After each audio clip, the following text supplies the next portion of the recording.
Okay, beautiful. Elle and I have just been on the phone trying to get this working for the last half hour. So hence we haven't gone live in the group, guys, but that's okay.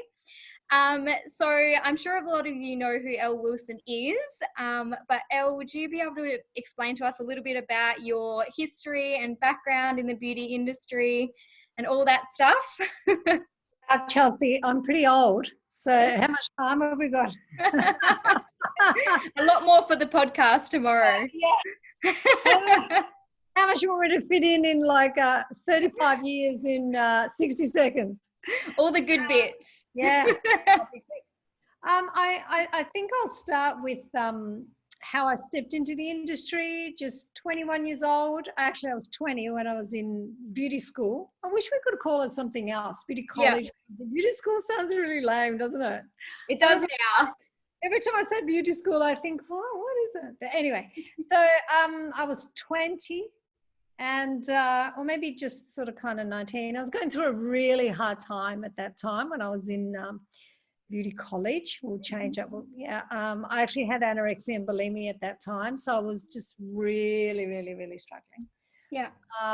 And that's in my book. Yes. And how I recovered from that. And but yeah, that's the first time I think I've actually said that it was at that time. Wow.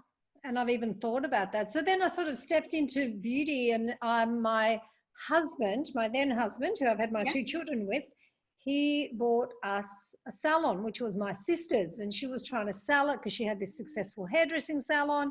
She actually paid for my beauty course. She said, go on, Ella, just go do beauty. And I'm thinking, wow. And my life was just like, all over the shop at that time. And I just said yes. And then when we got married, he had $5,000 he had saved, and he put it into this salon, and I was off. That was it. Bam. That would have been a lot more money back then, though, than what it is now. Well, yeah, it really was. And when I think back of how grateful I am to him that he actually believed that I could do it. And I didn't really even believe then that I could do it because, I was going through so much, but it actually was a huge part of my recovery. Yeah. Because I really started to see the value I was offering. It was almost like I started to develop real connections with humans, the people that I loved. And that's why I think integrity became such a big deal to me. That's why how I treated my clients was so important to me because I'd been through so much. Yeah. And I just wasn't prepared to have inauthentic relationships or anything like that. So I sort of took, when you go through something really seriously heavy, you can learn so much in that. It doesn't mean that there's any sort of value in going through difficulty. But for me, I needed that, it was just how my life went. And so I was off like a rocket, like a rocket. I think those events, though, they strip you back to the core of what it's like to be a human being, and it really makes you grounded and a lot more humble. And I think you become a lot more empathetic and compassionate and understanding about, just being a human in general and what we all go through. We'll have our struggles and stuff like that as well. Yeah, I think there has to come a time in our lives, though, where we learn how to do life.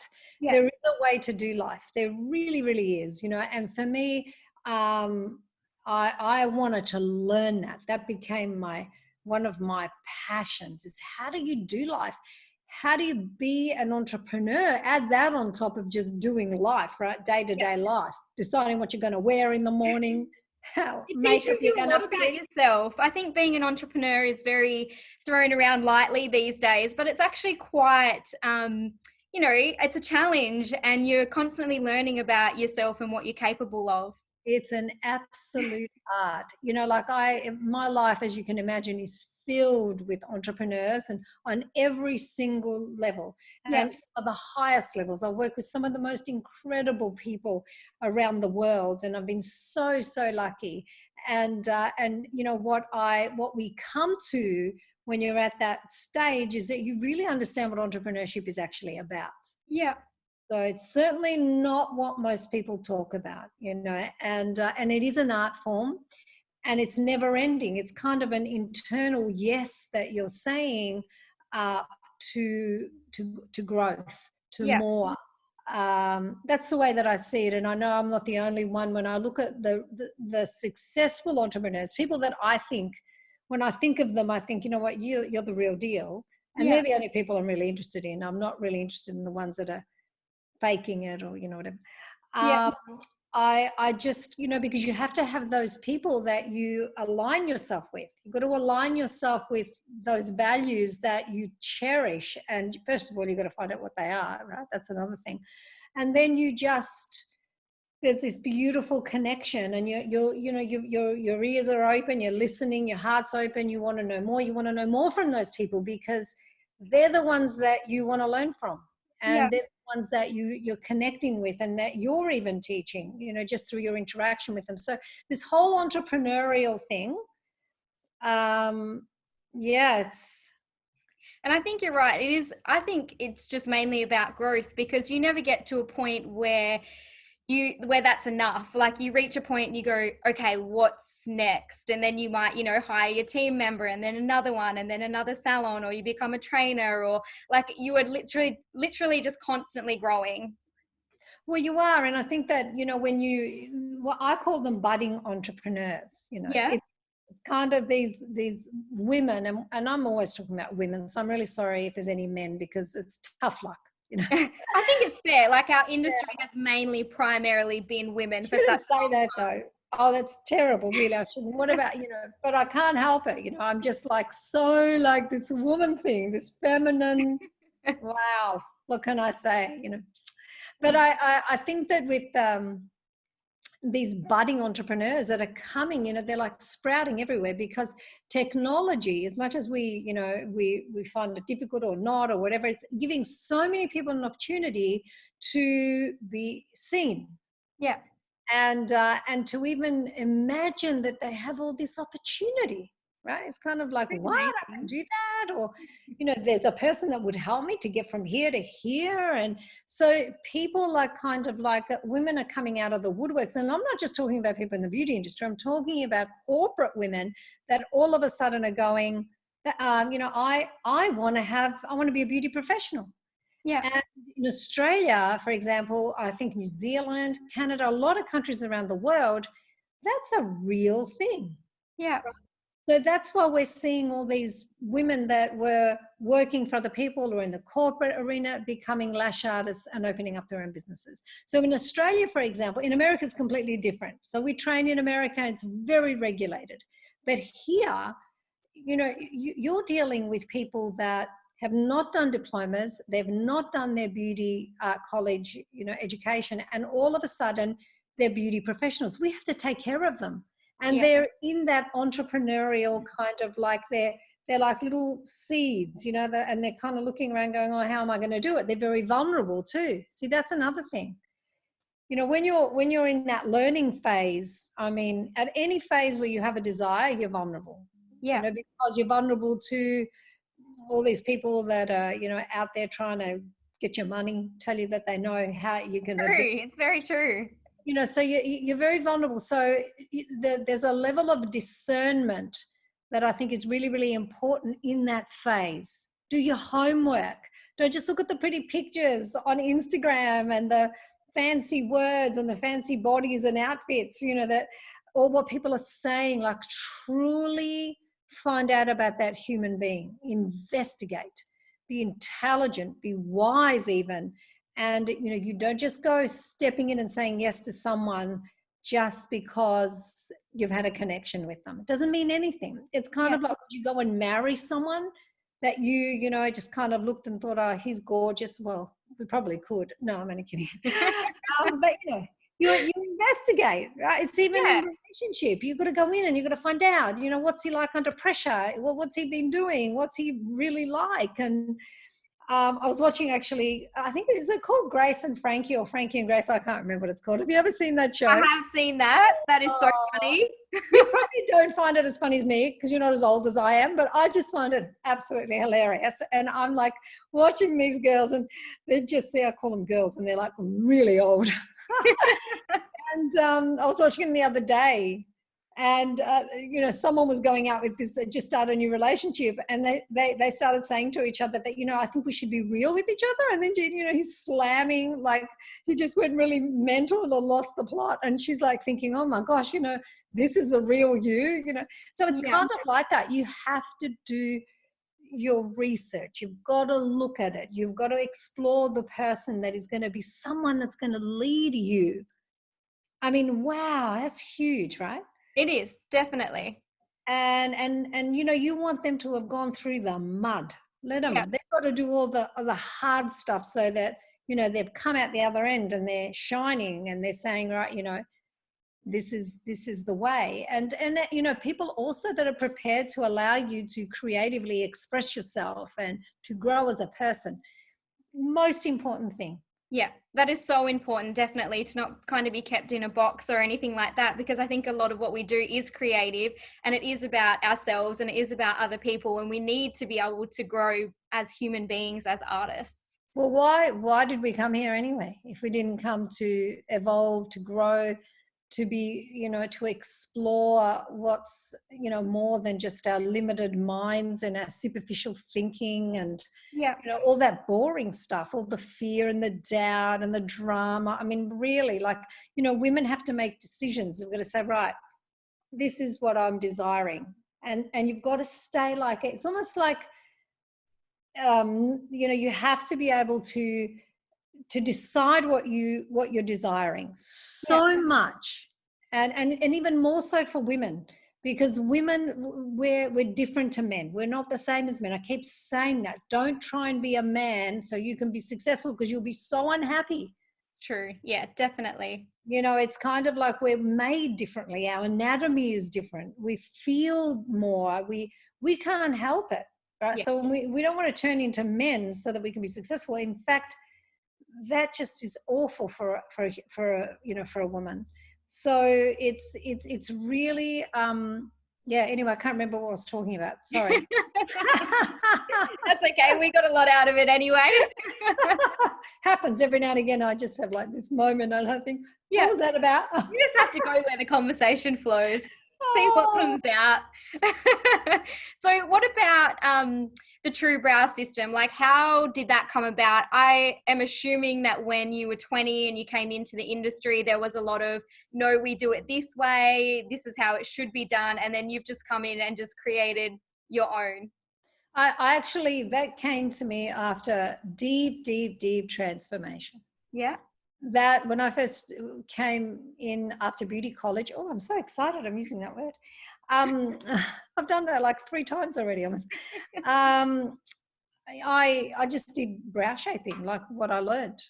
And I remember being petrified of tinting. I remember if someone would come and ask for a brow tint, I was in my 20s, and I remember just thinking, oh, what if it's black? Because I just, they never taught us. We never really learned about processing times. That's why I created an advanced tinting module inside of my training, and it's such a huge part of True Brow, because I find that most beauty professionals, I think actually every single one of them, and I don't say that it was me too, don't tint properly, and that's why they think tint doesn't work. Right, it's really quite interesting. Oh, but my tinting doesn't last, and my tinting, and it's kind of like, and then they go and they try and use henna or something, and henna, their companies are saying that henna is natural, and it's not natural. Yeah, henna that's natural is the stuff you put on your hand. Like I researched and developed, researched this, and I thought, what is it now? I just didn't. I had this intuitive sense it wasn't true, and for me, I really, when someone's telling me something, be straight with me. If it's not natural, tell me it's not natural. Let me make a real decision for my clients. Don't tell me something's natural if it's not. So with tinting, there's such a powerful way to tint,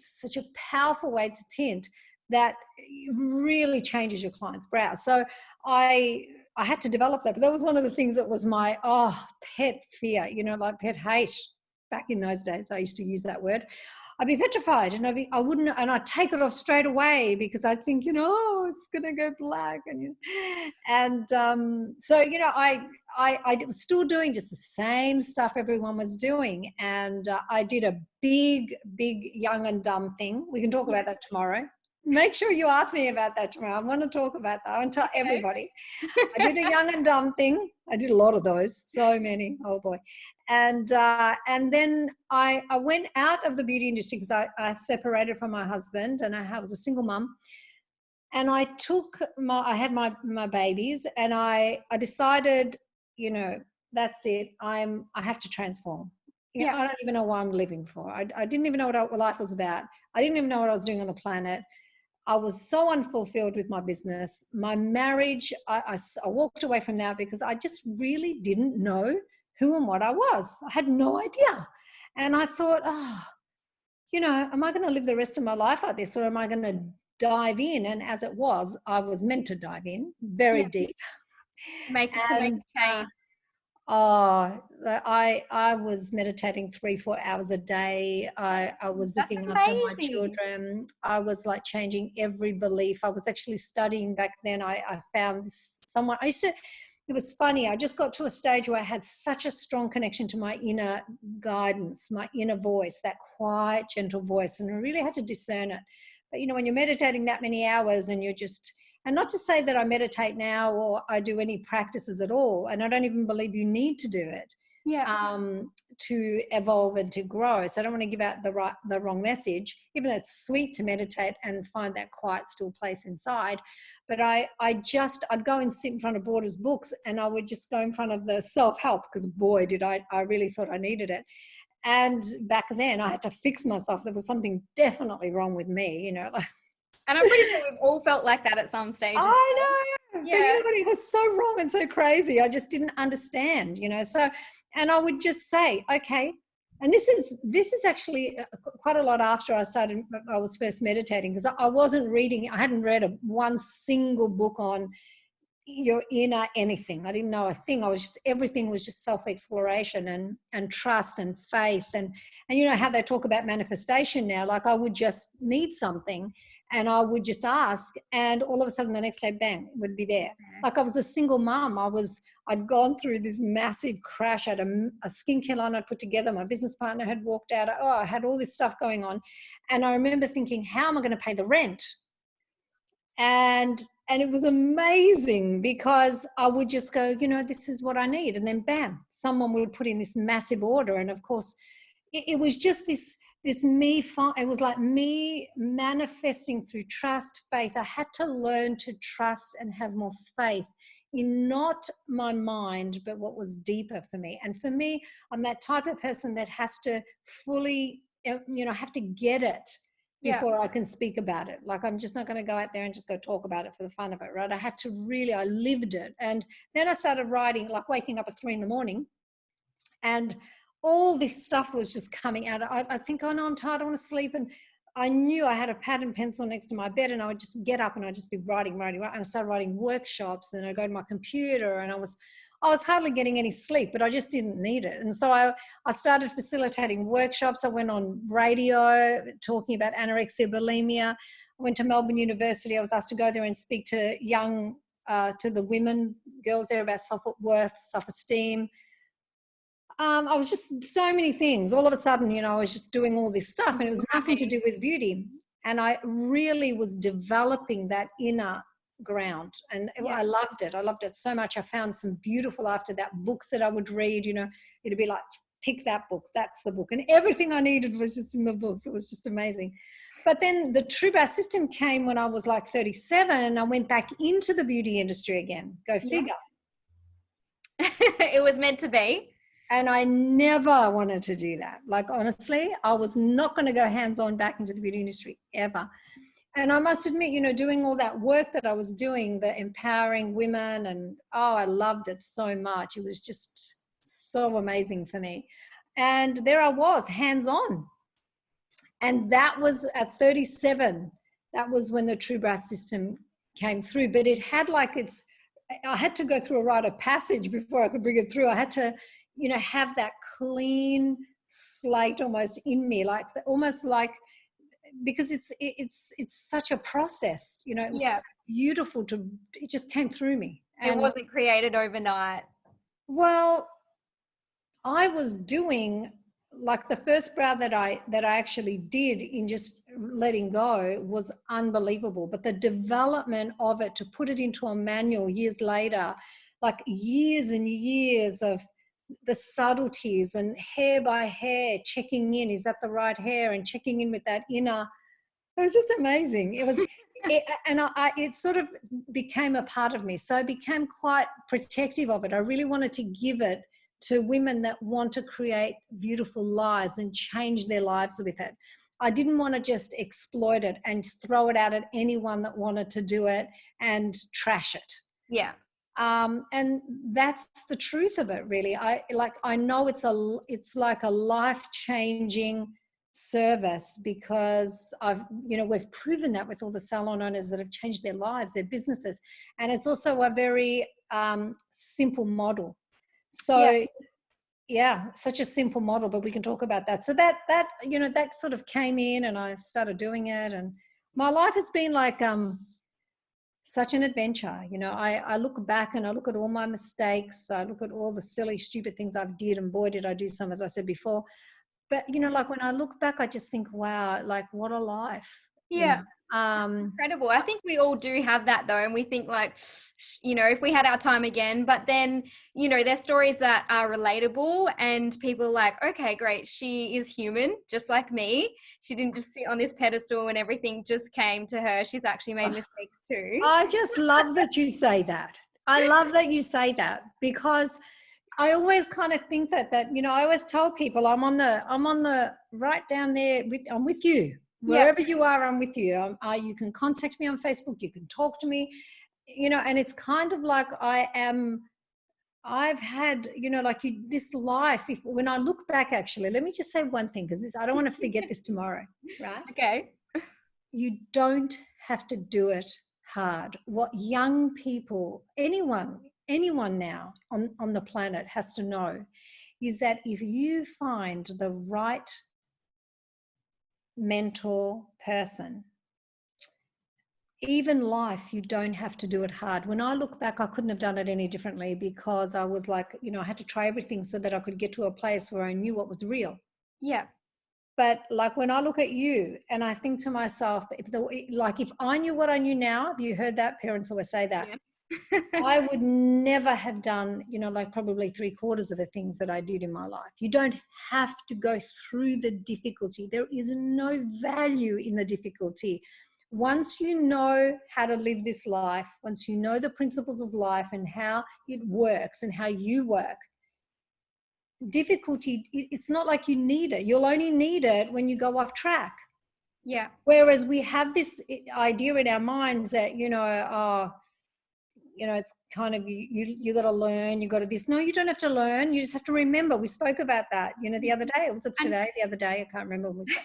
You just have to remember, it's not learning. With like, a lot of old beliefs as well, as in like, no, you have to work hard to get anywhere or to get what you want. Or like a lot of people are like, hustle, hustle, hustle. That word. You have to hustle and, you have to be this and this and this and this and perfect in all these things. But that's not necessarily true.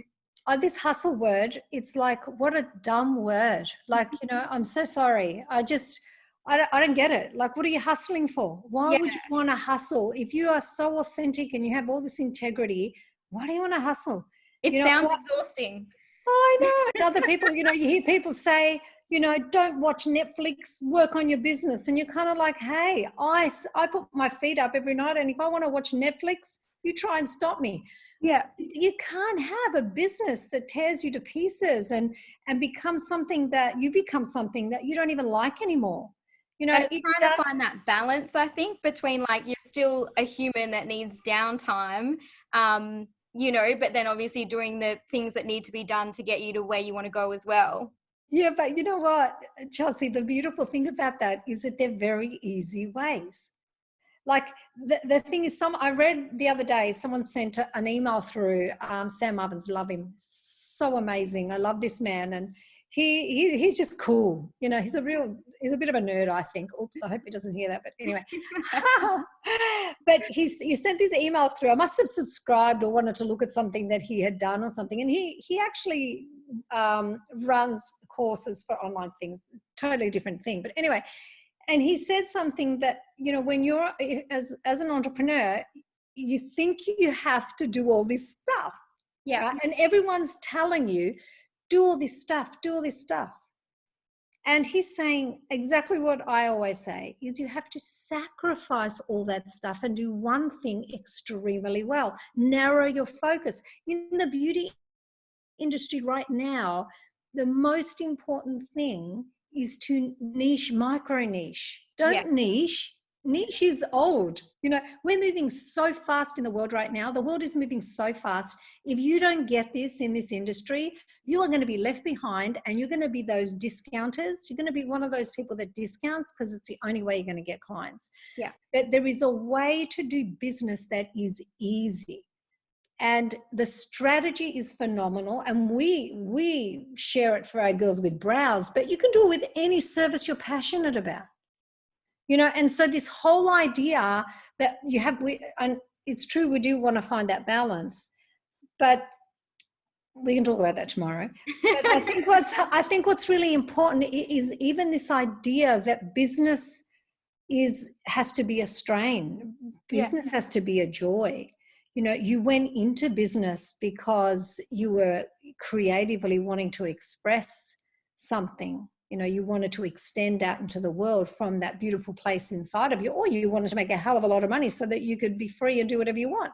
Yeah. But freedom doesn't give you satisfaction if you don't have meaning. So, you know, you also want, you know, you want money, freedom, meaning, right? You need a bit of everything. Well, you do. It's that beautiful, beautiful sort of mix. And you want to uninstall stress. So at the moment I'm running, I'm on IGTV and on my Facebook page, I'm doing a theme on pressure.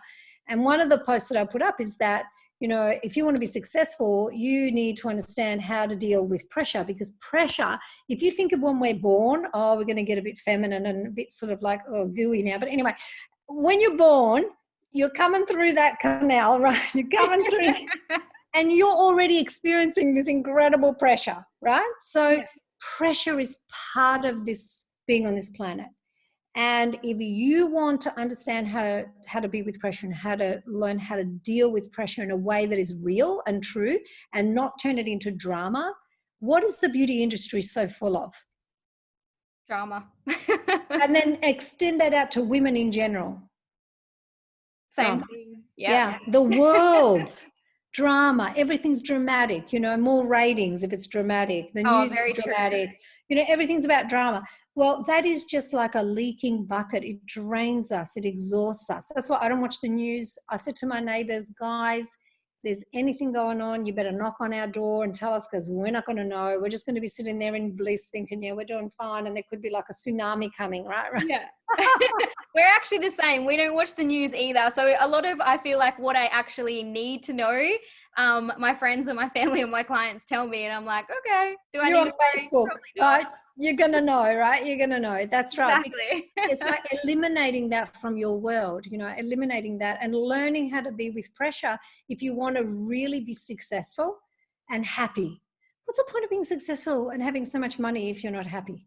It's so true. I mean, really. And I think that's why success is so different to everybody, because, you know, people want different things. They see different things as happiness. So I don't think it's always, you know, who's got the most in their bank account. I know one of my friends is social. She's happy as long as she's being social, even if she has like $5 in the bank.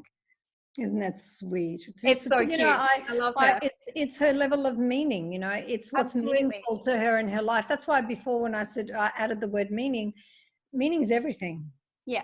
Everything you do, you're doing it because of meaning. You don't even realize that. People don't realize that. So for me, if you said to me, what is the most meaningful thing for you? Like, say, if I was to think about that, it's where I'm coming from inside myself. Yeah. Like even when I'm communicating to you now, you know, where I reference myself. Where am I coming from? Am I being real? Am I Am I relaxed? You know, am I really offering the highest value that I can offer from a place? You know, you can't fake it. I mean, you can. The whole world For can so fake long. it. But you know, some people are really good at it actually, you know, and they will attract people that resonate with that. But you know, someone like you is you're not going to attract that because you don't want to fake it. You know, you're saying grow girl, you know, you're saying to your audience, hey, come on, let's grow. Like you didn't come into the world to be just, you know, a mediocre same kind of follower. You're here for something, right? So that's so beautiful, and there's a level of meaning that you're looking for, right? Yeah, And that level of meaning you want to extend it to others, right? absolutely. So it's just meaning is so important. Like, what are you doing it for?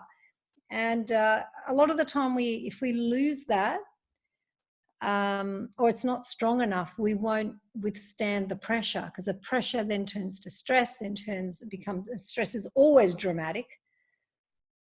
And you know, you have breakdown of relationships, you have breakdown of families, Takes its toll on everything. toxic, you know, team members and all kinds of things. And so, you know, I think I think meaning is a really important thing. Is what are you doing it for, you know? So what about in regards to True Brow, when you first started it, was it initially made to help women become better at styling natural brows, and then the business aspect came into it later, or it was? Well, I'm a bit like you, or you're a bit like me. I'm not really sure. I got to figure that out still. But anyway, I think for me, um, I was so in love with what the women that I was attracting in the beginning, because I actually called, everyone would have a phone call with me, and I knocked back some people. So I made some kind of people didn't like me because I thought I might have been a snob, but I actually wasn't. I just didn't want people wasting their money, and I knew that if people, I was protecting them, to be honest, because I knew that they wouldn't do the work. And so for me, I knew the women that I needed um, to really do the work, and the ones that really were prepared to, and you look at them now, you see them around the world and what they're doing with True Brow is just amazing. So of course, you know, Toby and I, being who we are, I you know, I was in brow education. I didn't in the beginning even have product, and in my group I was like mentoring, and I was mentoring really in the beginning for free.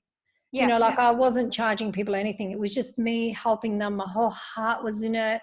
I was running 5 live feedback classes every single week. What?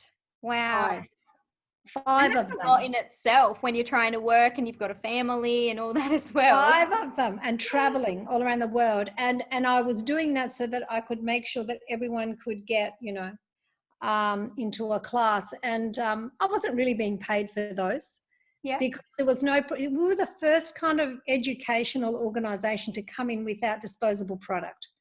So if you go in and you're investing, say you do lash extensions, you're going to buy your lashes normally from the educator, so they don't charge as much, right? Yeah. But for me, I was just kind of, Toby and I were coming in, we were educating women in brows, and then we wanted them to build the most amazing businesses. So we supported them to do that, but it was just, that was like the add-on.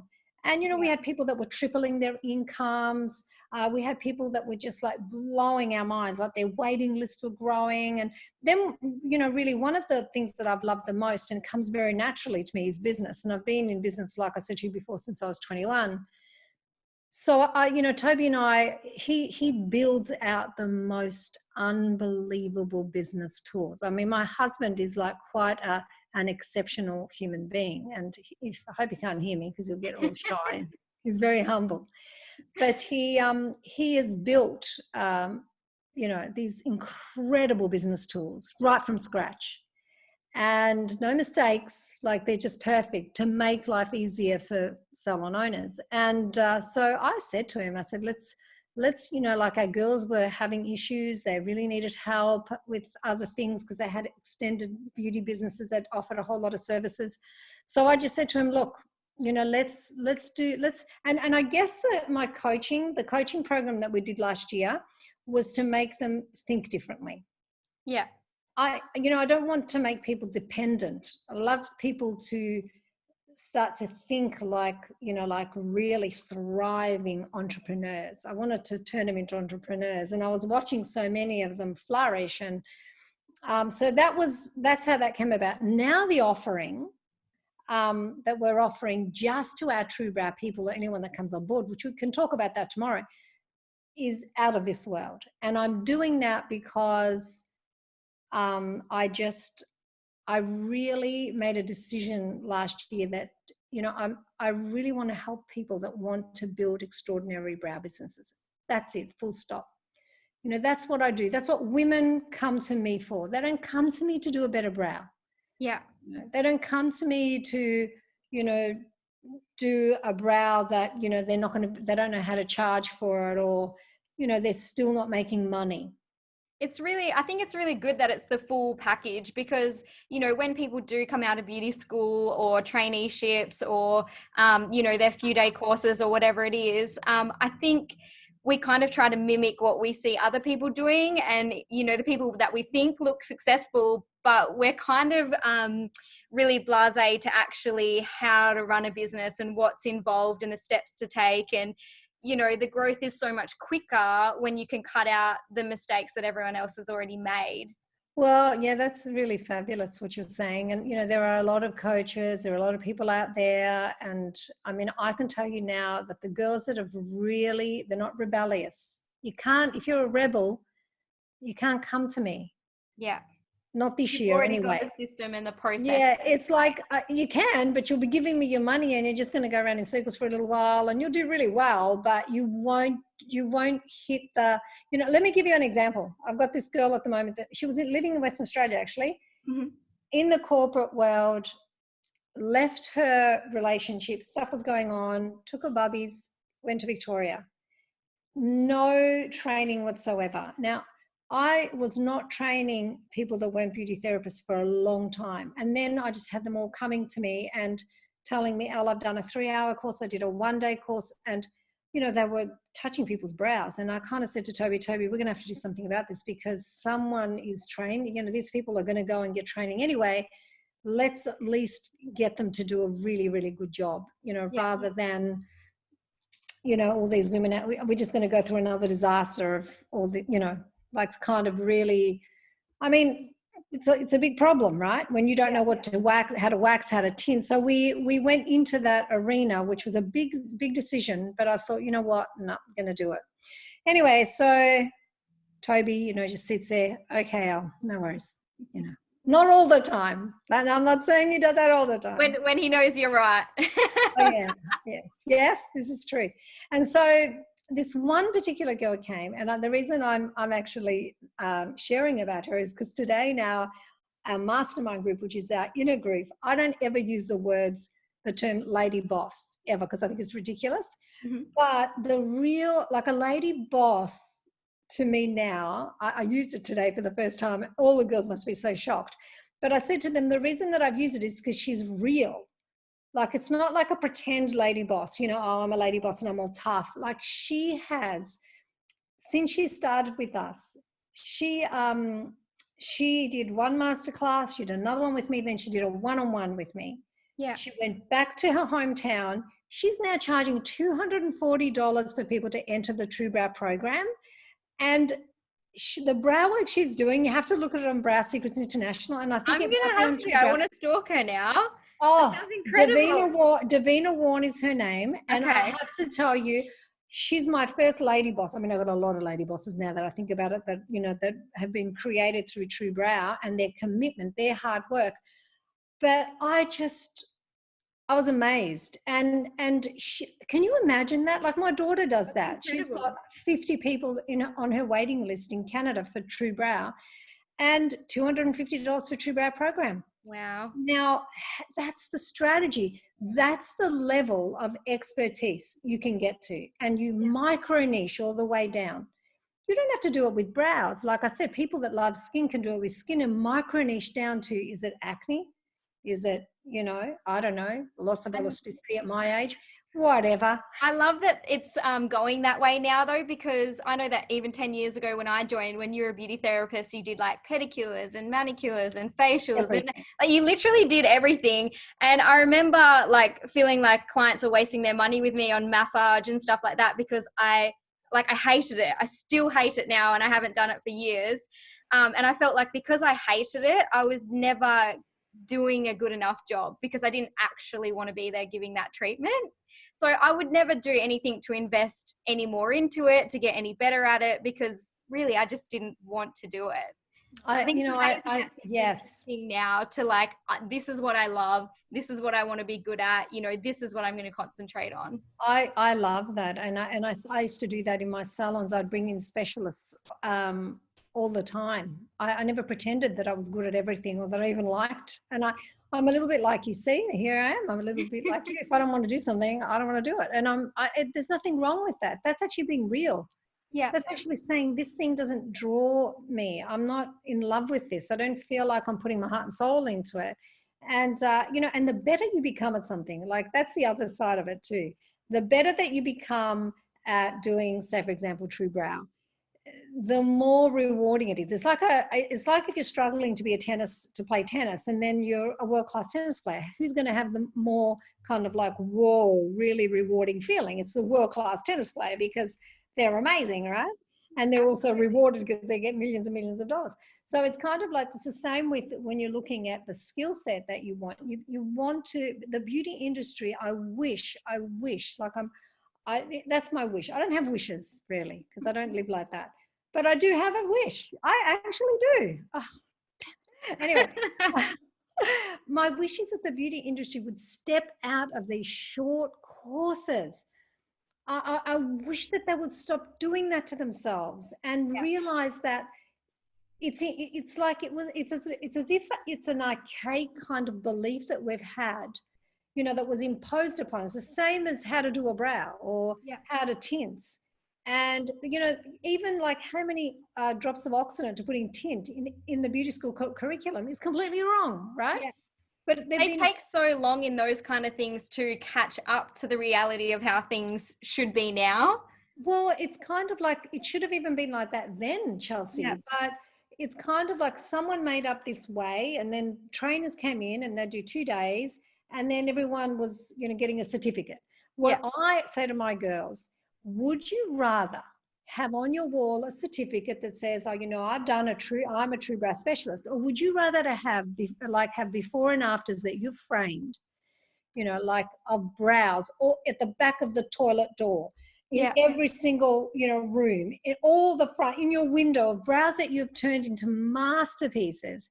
What would you prefer to have?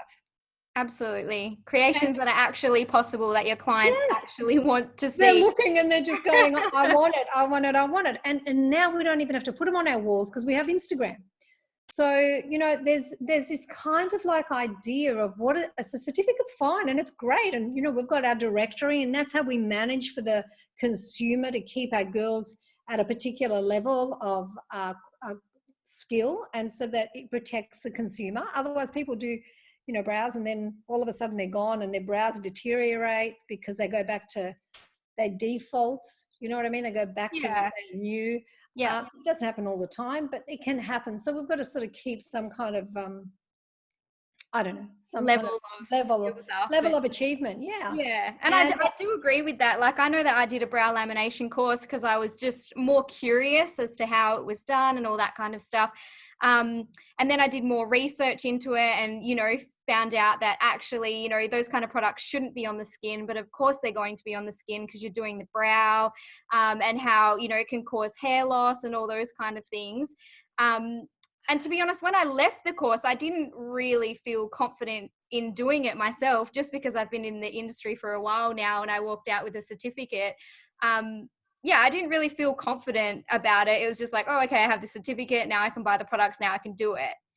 I agree with doing more of like master classes and becoming like a real master of what you're trying to do, and then keeping up with, those little courses along the way to make sure that you are on the right track and you haven't dropped any of your skills or forgotten anything along the way. it's you know what you're saying about brow lamination, for example, it's another fad, you know, and it's like I had a lovely woman, she's beautiful, who made her own brow lamination stuff, which is, it's keratin, basically. It's a keratin treatment, you know. It's like lash lifts now, you know. It's lash perming. We did that 30 years ago or whatever, you know. It's just the market is always coming up with new names. It rehashes things. Microblading, you know, like, you know, is it tattooing? You know, you'll have like someone, I was talking to you about Victoria. She was arguing, you know, she teaches permanent makeup, and, you know, she's fantastic, so much integrity. And she was saying to someone that was teaching microblading, it's tattooing. You can't say, you know, there are 2 years of this massive like thing online. And in the end, he apologized and said, you're right. So, you know, the market is always going to market to the beauty professional because there's so much money in beauty, billions upon billions of dollars. So the beauty professional's got to get very intelligent. And like the guy I was telling you about, Sam Ovens, and also Jeff Bezos, who owns Amazon, the richest man in the world, stay away from fads, trends, quick fixes if you want to build a brand that is long-term and be, you know, have that security. If you want your clients to just trust you, you don't ever have to sell them anything. Then you have to, there is a way to do that. So I think for me, this lovely lady that came to me from the States years ago, like probably 4 or 5 years ago, everyone comes to me, like, let's be honest, you know, like I've got a community, you know, they come to me, they want to give me their stuff so that I can sell it. Now, I said to her, send it to, you know what, my US educator. This was a few years back. And I said to her, and you know, we just don't need it. Like the way that I teach my girls how to trim, the way that they work with the brow, they do not need brow lamination. If I thought that they needed it, I would say, look, guys, we need this stuff. But anyway, we caught up again, this woman and I said to her, look, send it to my head educator again, let her have a look at it. But it's just, it's not going to be a thing for me because it's one of the things that it's been one of the hardest things, but it's been one of the things that I've loved the most is really standing my ground. And timeless brow, freehand brow design, brow transformation, brow restoration. And people say, but how do you do it? Well, if you can't do it, invest in learning how to do it. It's kind of like that Indiana Jones, when you've kind of got to take the first step and then the bridge appears. You know, you just can't do it. You need to take that leap of faith and then trust the process. I've had people really angry at me saying, why will you not tell me how you do it? And I'm thinking, what do you think it is? That I can just write a sentence and I'm saying, this is how we do it? Like it's a whole method. It's a whole technique. I mean, people, like, you step in and you just start thinking, wow, this is unbelievable. But you know, it's not like it can't be done. It's happening. And it's not like some kind of like Photoshop thing. It's real. So it's a process. But you know, like in the last 8 years, hardest time really in business when it comes to, because you see, it's kind of changing a paradigm. People come and they say, oh, you know, my brows don't grow.